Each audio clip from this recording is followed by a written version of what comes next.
Assalamualaikum warahmatullahi wabarakatuh. This house, as parents of working class families, would allocate most of their money to support the most talented child in their family. Greetings, ladies and gentlemen. My name is Muhammad Dzikri Tirta Buana from SMAN93 93, Jakarta, and the motion of this morning is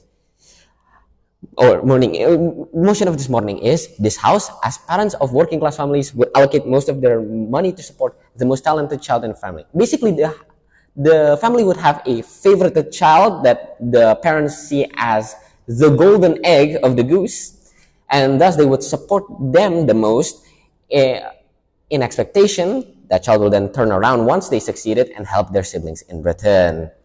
To start off, we would like to explain this position and why we chose our stance regarding this. We live in a country where there are millions of people and families struggling with their finances, unable to properly support and maintain all of their children at the same time. More specifically, you will often find many working class families in more rural or outskirts parts of this country who struggle to support the various ambitions and education fees of their children, needed for them to achieve their dream. All of this is on top of the basic human necessities that their children need every day, like consumption, medical care, and other living expenses.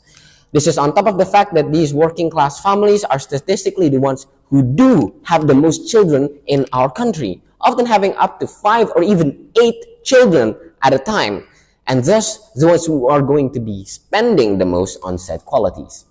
Therefore, it is reasonable, understandable, if not logical, to realize that if those families cannot reasonably assume all of their children will be able to be supported to the fullest, then it is best to choose who among them is most likely of achieving their goals, therefore allocating the most resources they could in order to be able to properly and absolutely support just one of their child instead of failing to support all of their children at the same time, and failing to do so, which can have some awful consequences for the entire family unit.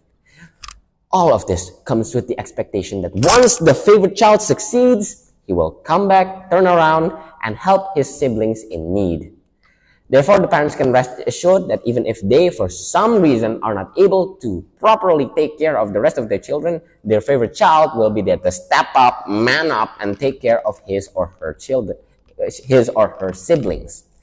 Ideally speaking, anyway. We will, of course, presume that the favorite child achieves his goal and fulfills his promise at the end.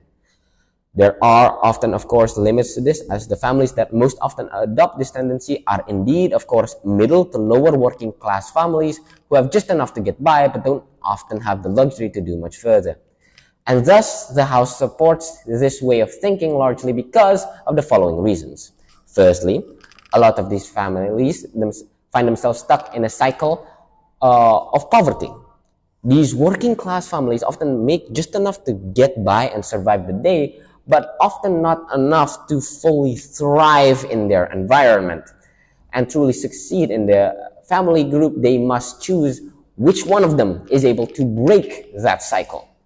Second point I want to bring up is there is actually historical data to back this up, this form of thinking up. From my knowledge of history, which, if I'm able to brag, is quite vast, I can say with confidence that this form of parenting exists throughout history, mainly in eras where families simply could not afford to guarantee that their lineage will survive and not burn down as soon as the parents die.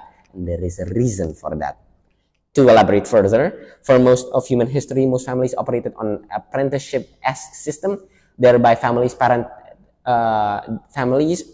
and teach usually their eldest son to their fullest, and give the rest of the children who couldn't be teach to their fullest simple farms, menial labor, and work in the farms, or at least to simplify it that way. The reason for this is they not only don't have the amount of time required to do otherwise, but because it gives the parents a guarantor that the eldest child will most likely look out for his brothers and sisters after their parents die. Now, how does the house expect the families to properly use this strategy and not abuse it?